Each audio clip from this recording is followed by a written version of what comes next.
Last week, I ran a 5K, and the fact that I was actually able to run it is just really nothing short of a miracle in itself. It's been like a super, super rough few years. I got sick. Unfortunately, I went out to a conference and I thought COVID was pretty much over at that point. And I got it, and everybody around me I knew had it, and they'd been fine. And of course, I was like the one person that I know that was not fine. And 2.5 years later, I'm doing drastically better. This race would have been completely impossible for me a few years ago, but it's just been like one of the most difficult things. It's the sickest I've ever been in my entire life, and it's just done caused me so many problems. And then I think one of the most difficult parts is just the doctors. They'll just, at the best case, they're just like, oh, well, we just don't know. And at the very worst case, they're like, oh, well, I don't know, so therefore it must all be in your head. And just been dealing with like a lot of that kind of stuff the last couple of years. But I fortunately, the last year, I found a good doctor, and they actually understood it a little bit better. So they were able to explain things to me. And I, from doing a lot of research and stuff too on my own, I kind of figured out what was going on. And then little by little, I've been able to work a plan to get me better so that I can start doing things like the 5K. When you're at some of these low points, it's just so easy to just feel like, hey, I'm never, ever going to get better. I'm never going to be able to do the things I love again. And you kind of sometimes start feeling like it's kind of like all over. And thankfully, I'm somebody that just, whenever somebody tells me you can't do something, I tend to just dig in and figure out a way to do it. And this has been a good example of that. It's like I could have just like wallowed in it and just not even tried, but that's just not who I am. And it's just like having that positive attitude and just like, okay, well, I just have to find a different doctor. I just have to do a different thing. And it's a long journey back to wellness and back to what I want to do. But I mean, it's just so worth it. It's just, and I'm fortunate that it could have been a lot worse. It's bad, but it wasn't as bad as it could have been.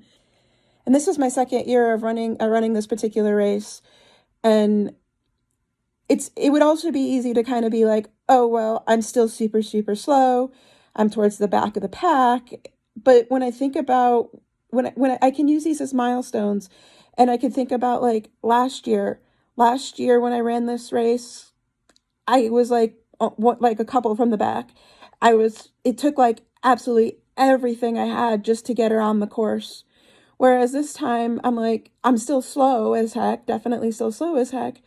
But I can see the progress in that I was able to keep a consistent pace. I had enough brain power left to be kind of like, okay, here's the pace I want us to stay at. Here's what's going to work for me. And yeah, I'm still slow and I'm still towards the back of the pack. But the fact that I didn't have one of the major crashes that I sometimes have after exercise, and I was actually able to get out there and do it, that's just huge progress in the right direction. And it's so easy to feel like just so completely overwhelmed by things. I mean, when I train the dogs for like disaster work and stuff, there's just so much that we have to accomplish. But if I break things down into like milestones, and it's like, okay, at this milestone or this progress check, here's what I need to accomplish. So my goal for this race wasn't to be like out in front and be like the super fastest one. It was to like get the course done, not be the very last person. And then, and also just to be like more consistent and just have like starting to figure out my pace and stuff a little bit. And to get to this point, it just took so much tremendous work. And I think we miss that sometimes. We're so just focused on like, hey, I'm not at my end goal, that we don't stop and celebrate just how much progress that we have achieved.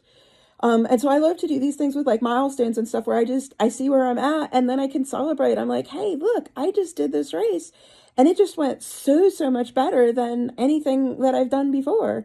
And while it's not where I'm going to be, like hopefully in a few years, it's so much better from the days I could hardly even walk around my house.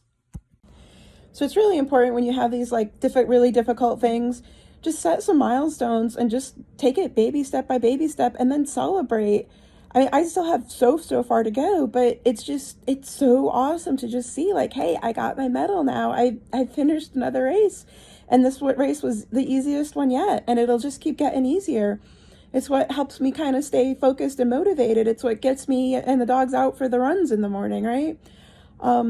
So I think it's just important to break down things. And even if it's not something like this, like an illness, like if you have like something that you're trying to achieve, sometimes these really big goals are just, they're just so hard if you think, and you get so overwhelmed by thinking about them like, oh my God, I can't do that.